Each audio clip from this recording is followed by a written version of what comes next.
Hey, what's up? This is Laidback Luke, DJ and producer, Kung Fu athlete, and dedicated dad. I am so excited for you to dive into this vlog right here, the 5 DJ fails. Now, before you think this was a clickbait, it's not going to be very much of a sensation, but I'm going to keep it very real as I do always in these vlogs.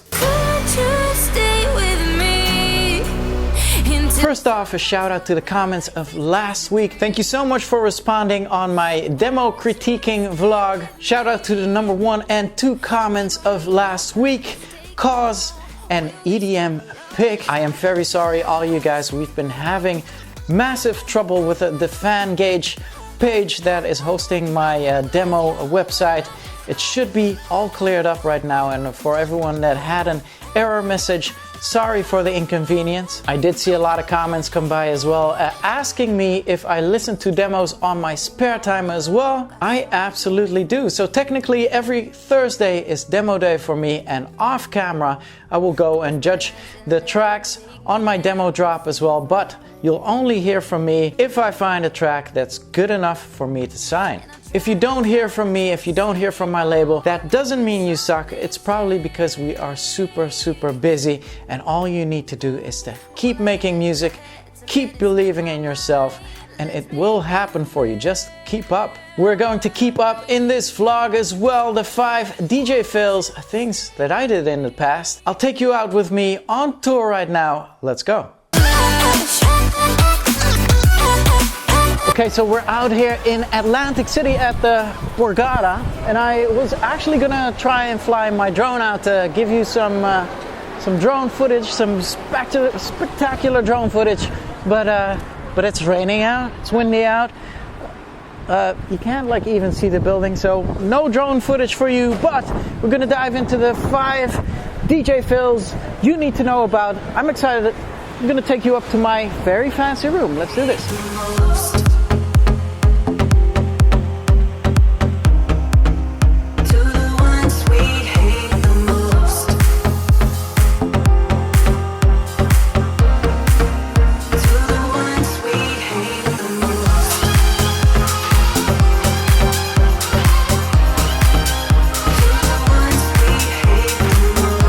It's really good to be back in Atlantic City, and this hotel room is so epic. It literally feels like home. One could actually live here. Crazy. But I'm happy you're tuned back in again. Thank you for joining me. You know what's crazy as well? 5 DJ mistakes that I made in the past that I'm going to share with you today. And yeah, that awkward silence is painful, especially in front of a crowd, in front of a big crowd, but even in front of a smaller crowd. The worst thing you can do is be like, what could actually save you is like, oh, you can just blame the equipment or your tour manager. Within that, it's very important to have like player 1 set up as fader 1, for instance, player 2 as fader 2, and preferably, well, that's what I do, I have player 4 on channel 4 as well, so you know that, you know, if you pull down that fader, you can turn the 4th player off. Sometimes you come at shows and someone has connected your setup and it's all inside out, and player 3 is on channel 1, and it sounds like a really bad nightmare, but it has actually happened to me. This is one of the reasons why I always have my tour manager do a sound check. Obviously, previously in my career, this was me just checking to see if everything was connected right. This is very important. And another important thing that ties into this is to really know your equipment. If you don't actually own the equipment you're going to play on before the show, make sure you go to a friend or go and practice somewhere where they have that set up. Go and rent a few players if you need to, but nothing is more scary than coming unprepared and play out to a crowd on a setup you don't know. That silence though, so painful.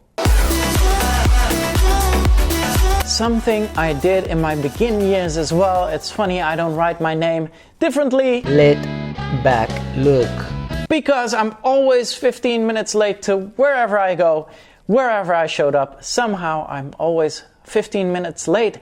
This started happening to my shows as well. And what you don't want is someone to pay you to come and perform and then you show up late. So this started happening, and I was pissing off promoters, and this was super unprofessional. So what I did to change that is to actually come in an hour earlier, which in Luke time means coming in 45 minutes earlier. But it gives me a chance to listen to the DJ before me, catch the vibe, catch the crowd, listen to what music I can possibly play, be on time, and be prepared.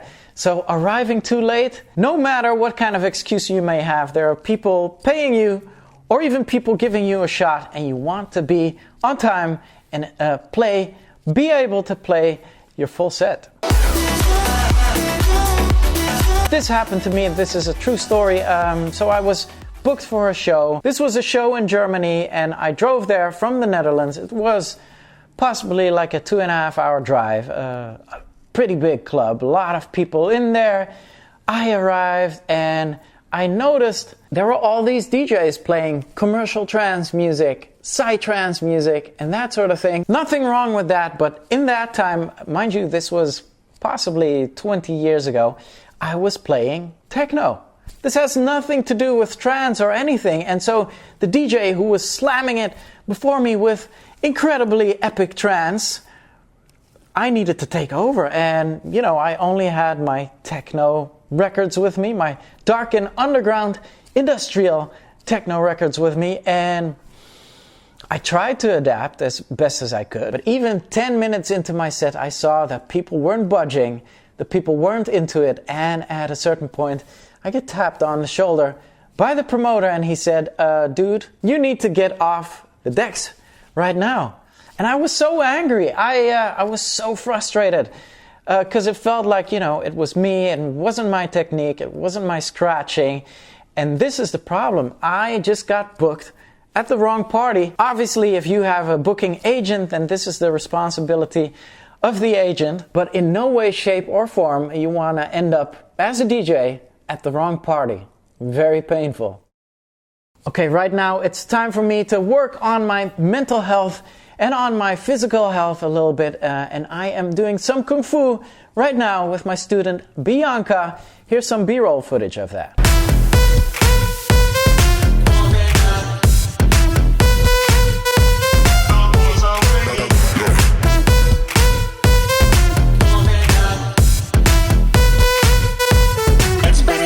So great to have personal Kung Fu students all around the world right now. I am currently setting up an online program for Kung Fu lessons. I am super excited about that, and more news about that in the future. Obviously, this number 2 ties nicely into my previous point, where as a DJ, you should bring more music with you than only that 1 hour festival set you are playing, or that 1.5 hour club set you are playing. Actually, you should bring a ton of music just to be able to adapt to any crowd you might encounter. Mind you, I have about 3,500 tracks with me on my USB stick, and it's so luxurious in this day and age that you're able to bring that amount of music. Obviously, I still can't play for a commercial psytrance crowd because that's just not the music I'm into. But it's definitely worth bringing at least 3 hours of music, preferably even more, on multiple genres to save your behind whenever you come into a party you didn't expect to walk into. Okay, so right now we're going to walk into the party out here at Premier at the Borgata in Atlantic City. When I come back, I'll give you my not necessarily number 1 point, but I have one more important point I want to make here in this vlog. Stay tuned.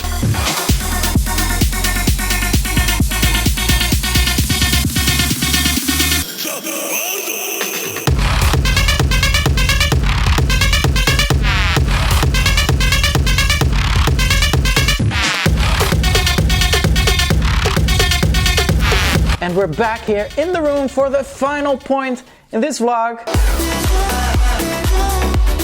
And so yes, this has happened to me too, where you're ready for the show. This must have been a Miami pool party like 4 years ago.